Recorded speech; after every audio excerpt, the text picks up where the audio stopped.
tentang doa Nehemia. Ya, dia berdoa di depan orang Israel dan dia isi doanya adalah pengakuan dosa dan permintaan doa. Ya, dan di dalam salah satu doanya bahwa ketika umatnya, yaitu bangsa Israel, melakukan kesalahan ataupun berbuat dosa, Tuhan tidak menghukum atau membinasakan. Menghukum maksudnya membinasakan, ya, tidak menghukum bangsa Israel atau umat Tuhan. Tetapi di sini dikatakan di dalam doanya adalah kasih sayang Tuhan itu besar. Dan yang kedua, karena kasih Tuhan itu besar, maka Tuhan tidak meninggalkan umatnya. Pada hari ini Bapak Ibu Saudara, umat Tuhan itu ada dua, ya. Yang satu adalah bangsa Israel, umat perjanjian. Yang kedua adalah gereja Tuhan atau orang-orang Kristen, itu umat Tuhan. Dan kepada kedua umat ini, kasih Tuhan itu begitu besar dan tidak pernah meninggalkan. Tuhan tidak pernah meninggalkan Israel. Perjanjiannya dengan Israel itu tetap, perjanjiannya dengan gereja itu pun tetap, ya. Dan akan tiba saatnya nanti di mana gereja dan Israel dipersatukan. Sebentar lagi Bapak Ibu Saudara, bahkan tanda-tanda ini sudah kelihatan. Ya, kita bisa lihat pernyataan Perdana Menteri Israel tentang orang-orang Kristen yang itu saudaranya. Ya, bagaimanapun orang-orang Israel menyadari bahwa saudara terdekatnya adalah orang-orang Kristen. Kita punya Tuhan yang sama, dan Tuhan mengasihi kedua umat ini, dan Tuhan berjanji akan memulihkan umat ini. Dasar yang Tuhan lakukan itu adalah kasih.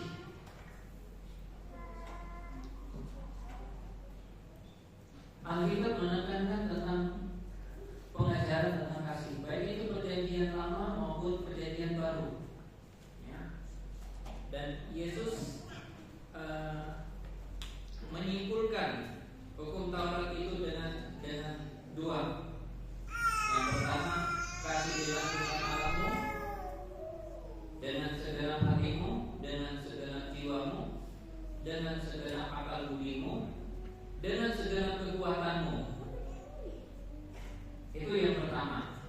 Hukum yang kedua, kasihilah sesamamu manusia. Ya. Sama seperti engkau mengasihi dirimu sendiri. Jadi firman Tuhan ini Bapak Ibu Saudara kalau boleh dibuat, hukumnya begitu. Yang pertama, kasihilah Tuhan Allahmu.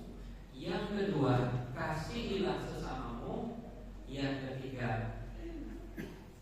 baru kita menggunakan ukuran kasih kepada diri kita sendiri. Saya pernah menyampaikan ini Bapak Ibu Saudara, logika yang masuk akal. Ya. Bagaimana kita bisa mengasihi Tuhan kalau kita tidak bisa mengasihi diri kita sendiri? Bagaimana kita bisa mengasihi sesama kita manusia kalau kita tidak bisa mengasihi diri kita sendiri? Ini logika yang masuk akal Bapak Ibu Saudara. Ya.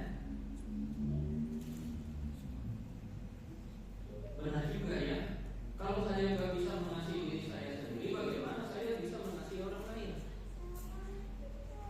Walaupun ini masuk akal Bapak Ibu Saudara, pengajaran ini bertentangan dengan Alkitab.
Kadang-kadang kita nggak menyadari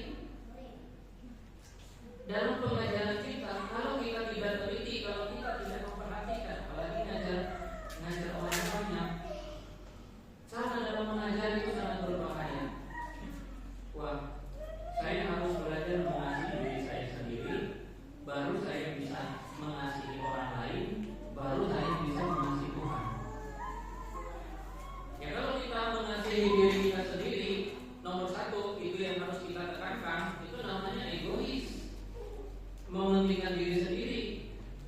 Awalnya benar, tapi ujungnya menjadi keliru, karena akhirnya kita tenggelam di dalam kasih kepada diri. Tidak punya empati, tidak punya kasih, tidak punya belas kasihan. Kalau Alkitab juga mengajarkan begitu, Bapak Ibu Saudara. Alkitab itu mengajarkan bahwa Tuhan itu nomor satu, kasihilah Tuhan Allahmu. Nomor dua, kasihilah sesamamu manusia. Nomor tiga, ukuran kasih kita kepada sesama itulah ukuran kasih kita mengasihi diri kita. Ya, kalau kita mengasihi sesama jaraknya 10 meter, baru kita mengasihi diri kita 10 meter, sama ukuran. Jadi kasihilah sesamamu manusia seperti engkau mengasihi dirimu. Kalau kayak gini, Bapak Ibu Saudara, gak akan ada perpecahan, gak akan ada pertengkaran, gak akan smackdown, ya, gak ada kuku, gak ada silat, karate. Karena kasih. Bahkan Yesus sendiri mengatakan, ini jelas Bapak Ibu Saudara, barang siapa mengasihi segala sesuatu lebih daripada aku, ia tidak layak. Syarat mengikut Yesus, ya, syarat mengikut Yesus, satu, dia harus pikul salib dan menyangkal diri. Dan dari semuanya itu Yesus menekankan, siapa yang mau ikut Yesus, siapa yang mau datang kepada Yesus, siapa yang mau percaya kepada Yesus, kasih kepada Tuhan itu yang terutama. Jadi barang siapa mengasihi segala sesuatu lebih daripada kasihnya kepada aku, itu tak layak. Ada orang lebih mengasihi istrinya daripada Tuhan Yesus, itu tak layak. Ada yang mengasihi suaminya lebih daripada Tuhan Yesus, ia tidak layak. Ada mengasihi anaknya lebih daripada Tuhan Yesus, ia tidak layak. Maaf ya Pak Pendeta, saya nggak bisa ke gereja. Itu loh anak saya.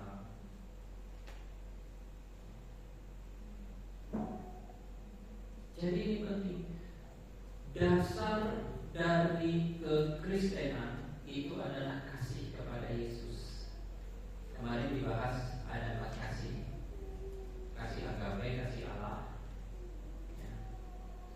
Kasih filia, kasih storge, kasih eros, ya.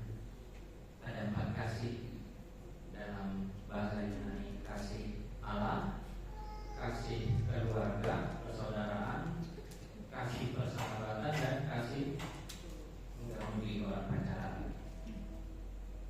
Tuhan mau kita jangan menggunakan ketiga kasih ini, karena 3 kasih ini bukan dari Tuhan. Itu kasih dari dunia. Kita membangun hubungan antar keluarga, ya kita gunakan kasih Allah. Dalam persahabatan pun kita menggunakan kasih Allah. Dalam pernikahan pun kita menggunakan kasih Allah. Kalau kita pakai kasih keluarga, kasih persahabatan, kasih eros, ya kamu menguntungkan bagi saya, ya saya mengasihi kamu. Tapi kalau kamu merugikan saya, ya saya tidak mengasihi kamu. Sementara kasih Allah berbeda.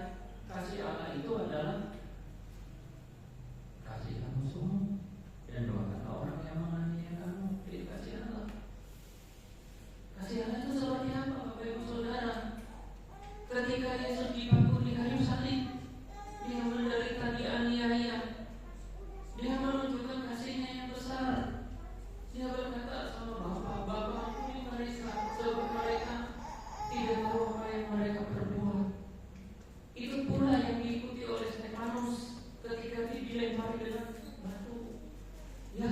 Tuhan, ya Allah, jangan kabulkan dosa ini kepada mereka. Dan ketika Stefanus sebelum dia meninggal, dia minta Tuhan jangan menghukum orang yang menganiaya dia, yang membunuh dia. Ini kasih Allah. Dan kasih yang seperti inilah yang Tuhan mau diterapkan di dalam kehidupan kita sebagai anak-anak Tuhan. Gereja tidak akan pecah. Gereja akan berkembang. Gereja dibangun oleh karena kasih. Ya. Dan di sini dikatakan Bapak Ibu Saudara di 1 Yohanes di situ definisi kasih. Apa itu kasih? Ya. Allah itu adalah kasih. Itu definisi. Apa itu kasih? Kasih itu adalah Tuhan itu sendiri. Gambaran tentang Tuhan, pengungkapan tentang Tuhan yang sebenarnya itu adalah kasih. Tidak ada hal yang lain. Allah itu adalah kasih. Apa itu kasih? Kasih itu adalah Allah. Kalau saya terjemahkan dalam bahasa yang lain, Bapak Ibu Saudara, kasih itu nama lainnya Allah. Sekarang kita lihat di dalam Yohanes pasal yang ke-15, Injil Yohanes ayat 9 sampai yang ke-12. Ini biar kita lebih lengkap. Kalau kita membaca ayat ini, Tuhan mau bahwa pengajaran tentang kasih ini itu diterapkan di dalam kehidupan kita, bergereja, berjemaat, bertetangga, dan di dalam kehidupan sehari-hari. Saya bacakan, perintah supaya saling mengasihi. Seperti Bapa telah mengasihi aku, demikianlah juga aku telah mengasihi kamu. Tinggallah di dalam kasihku itu.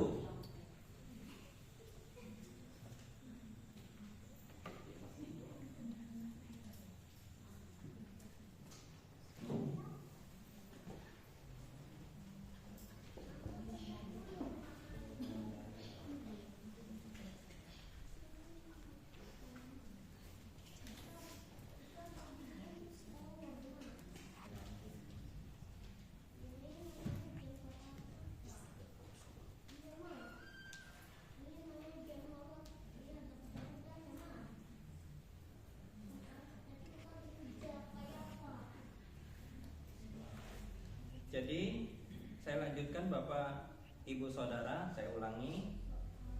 Seperti Bapa telah mengasihi aku, demikian juga aku telah mengasihi kamu. Tinggallah di dalam kasihku itu. Jikalau kamu menuruti perintahku, kamu akan tinggal di dalam kasihku. Seperti aku menuruti perintah Bapakku dan tinggal di dalam kasihnya.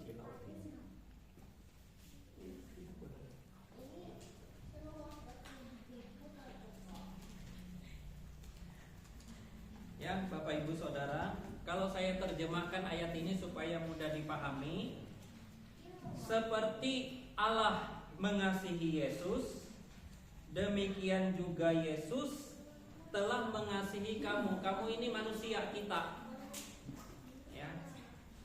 Ini bicara tentang ukuran kasih.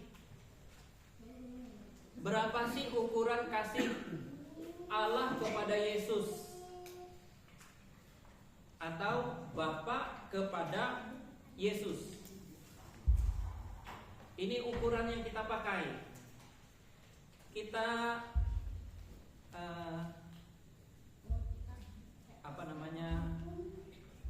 ukuran Bapa kepada Yesus atau Allah kepada Yesus, kita hitung aja 100 meter. Panjangnya 100 meter, ini supaya kita mudah memahami. Seperti Bapa mengasihi aku, demikianlah juga aku telah mengasihi kamu. Tinggallah di dalam kasihku itu. Jadi kasih Bapa kepada Yesus 100 meter panjangnya. Kemudian kasih Yesus kepada manusia, umatnya, itu panjangnya 100 meter. Jadi kasih Bapa kepada Yesus dengan kasih Yesus kepada manusia sama, tidak lebih tidak kurang. 100 meter. Sekali lagi Bapak Ibu Saudara, kasih Bapa kepada Yesus panjangnya 100 meter, kasih Yesus kepada manusia 100 meter. Dan Yesus mengatakan, tinggallah di dalam kasihku itu. Ukurannya seberapa? 100 meter. Kita disuruh tinggal di dalam kasih yang seukuran itu. Jadi kalau Bapa mengasihi Yesus 100 meter, Yesus mengasihi manusia 100 meter, lah kita tinggal di dalam kasih cuma 10 meter. Ini kita nggak tinggal di dalam kasih, Bapak Ibu Saudara. Atau kita tidak sempurna di dalam kasih. Sedangkan manusia ini yang percaya kepada Yesus, manusia yang percaya kepada Yesus, Bapak Ibu Saudara, ketika dia lahir baru, dia sedang berada dalam proses. Manusia yang sudah lahir baru, terima Yesus, bertobat, lahir baru, kemudian dia tumbuh berkembang, dia berada dalam proses pertumbuhan untuk menjadi serupa dengan Yesus. Arahnya kita ini kemana? Arahnya kita ini adalah begini Yesus itu, beginilah kita. Sehingga kita itu kembali kepada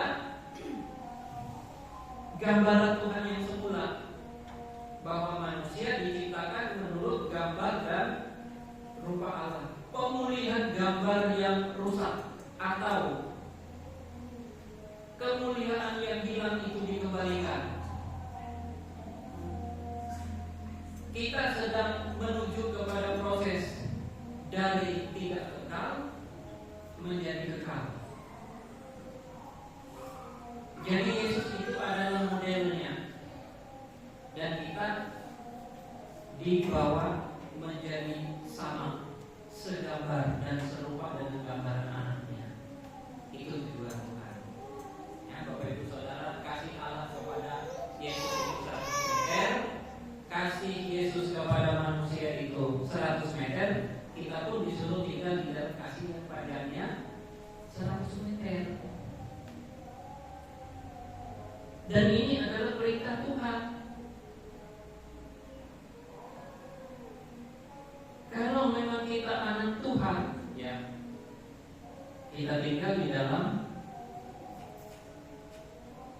kasihnya Tuhan, perintahnya Tuhan. Perhatikan, tinggallah di dalam kasihku itu. Ini perintah supaya saling mengasihi. Ayat yang 10. Jikalau kamu menuruti perintahku, kamu akan tinggal di dalam kasihku, seperti aku menuruti perintah Bapakku dan tinggal di dalam kasihnya. Di sini dikatakan, Bapak Ibu Saudara, jikalau kamu menuruti perintah Tuhan untuk tinggal di dalam kasih yang panjangnya 100 meter itu tadi, maka kita berada di dalam kasihnya Tuhan, di dalam hubungan dengan Tuhan. Kita berada di dalam hubungan dengan Tuhan. Kita tidak berada di luar hubungan dengan Tuhan. Kalau kita berada di luar dari hubungan dengan Tuhan, tidak tinggal di dalam kasih Tuhan, kita tidak berada di dalam keselamatan.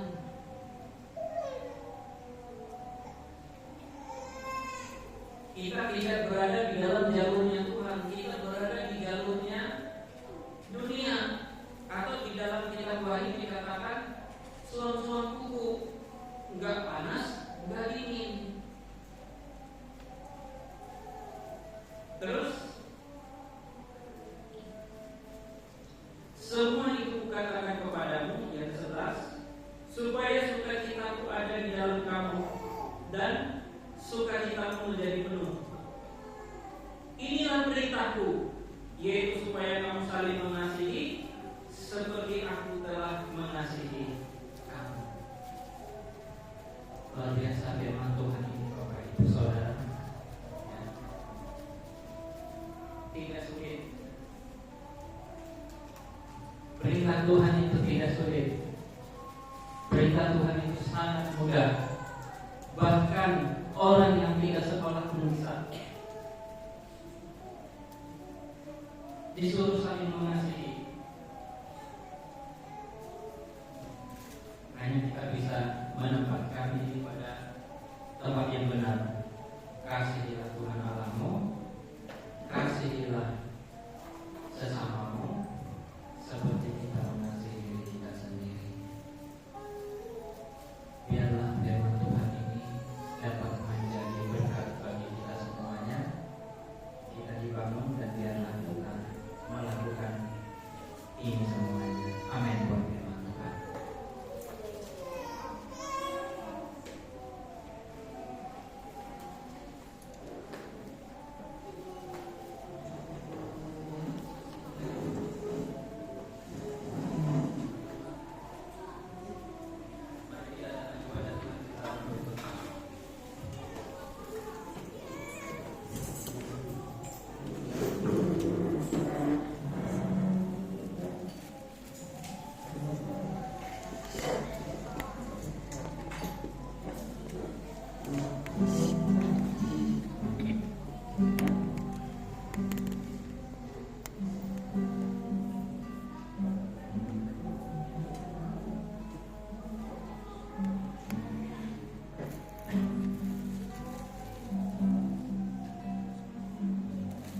Kita naikkan pujian kasih Yesus indah dalam hidupku.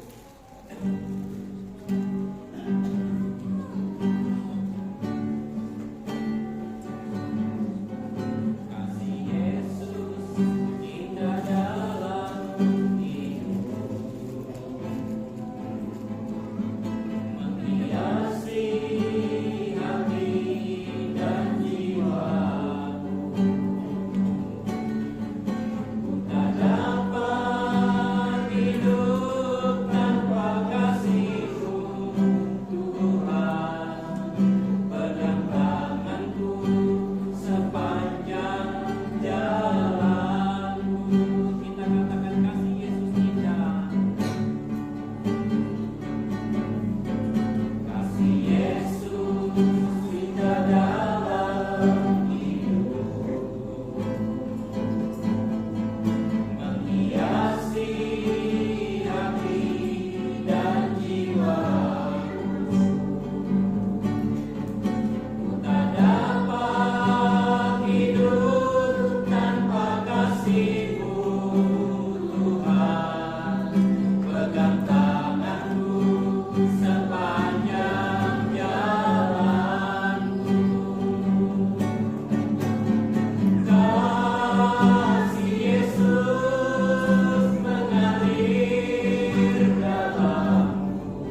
Penuhi hati dengan firman-Mu dan berikan kemampuan kepada kami semua seluruh sidang jemaat-Mu untuk melakukan kehendak-Mu, untuk melakukan firman-Mu, dan biarlah hidup kami memuliakan nama-Mu.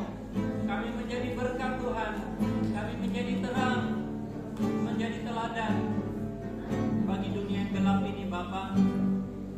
Berkati seluruh sidang jemaat-Mu, pakai secara luar biasa Tuhan, dan hidup mereka menjadi berkat bagi kanan kiri muka belakang kami semuanya. Kalau ada yang sakit Engkau sembuhkan Tuhan, kalau ada yang lemah Engkau kuatkan, kalau ada yang terjatuh Engkau angkat Tuhan, kalau ada yang mundur Engkau bangunkan, Engkau kembalikan, supaya anak-anak-Mu ini seluruh sidang jemaat menjadi jemaat yang kuat di dalam Engkau. Hamba-hamba-Mu yang melayani, Bapak Gembala yang menyampaikan firman-Mu, song leader, singer, pemain musik, semuanya Tuhan Engkau urapi, Engkau penuhkan dengan Roh Kudus-Mu, Engkau berikan hikmat, marifat-Mu, dan pelayanan diberkati Tuhan, bukan dengan kekuatan kami, tapi dengan kuasa-Mu. Berkati pelayanan kami Tuhan, baik itu kaum bapak, kaum ibu, anak-anak muda, anak-anak sekolah minggu, semuanya Tuhan Engkau memberkati. Engkau memberkati ibadah kami, baik itu ibadah hari Minggu, kebaktian WBI jemaat, kebaktian umum, kaum muda dan anak-anak kepala minggu. Engkau berkati Tuhan, biar kami lakukan semuanya membawa kemuliaan bagi nama-Mu. Engkau berkati Bukit Sion, Engkau lindungi Bukit Sion, Engkau pagari Bukit Sion. Kami berdoa supaya hadirat Tuhan memenuhi tempat ini, dan banyak jiwa-jiwa baru bertobat Tuhan. Mereka boleh datang kepada Engkau, menerima pemulihan, kesembuhan, kesehatan, kekuatan, damai sejahtera, dan sukacita. Kami juga berdoa Tuhan buat kota Pangkalan Bun ini. Tuhan lindungi kota ini dari bahaya, dari bencana, dari kecelakaan, atau dari apapun juga. Jangan ada perpecahan, dan Engkau melindungi kota ini Tuhan. Pemimpin-pemimpin kami, gereja-gereja-Mu bisa bersatu, dan Pangkalan Bun ini diberkati, dilindungi, dan dijaga oleh Tuhan. Dan kami berdoa buat kota ini, supaya kota ini diselamatkan oleh Tuhan. Terima kasih ya Bapa. Kami juga berdoa buat bangsa dan negara kami. Engkau lindungi bangsa dan negara kami dari perpecahan, dari peperangan, dari perpecahan, dan juga Engkau melindungi gereja-gereja-Mu Tuhan. Mereka banyak ditekan, banyak dianiaya, tetapi itu tidak membuat mereka Tuhan menjadi lemah. Bahkan gereja-gereja-Mu di Indonesia ini dapat menjadi berkat bagi bangsa ini, menjadi terang dan bawa kemuliaan bagi nama Tuhan. Pemberitaan Injil bisa dikerjakan Tuhan, dan orang-orang Indonesia boleh datang kepada Engkau dan diselamatkan. Lindungi pemimpin kami, berkati pemimpin kami, jauhkan dari krisis ekonomi Tuhan, bencana atau apapun juga. Dan Engkau yang memimpin bangsa dan negara kami, supaya bangsa dan negara kami ini menjadi bangsa yang takut akan Tuhan. Terima kasih Bapa, Engkau sudah mendengar dan menjawab doa kami. Engkau yang melindungi dan menjaga dan memelihara kami semua. Kami mengucap syukur. Sebentar kami akan kembali ke rumah kami Tuhan. Engkau melindungi kami dari mara bahaya, dan kami bisa tiba di rumah kami dalam tubuh yang sehat dan kuat. Terima kasih Bapa. Kami serahkan persekutuan doa ini hanya ke dalam tangan-Mu, hanya di dalam nama Tuhan Yesus Kristus. Haleluya.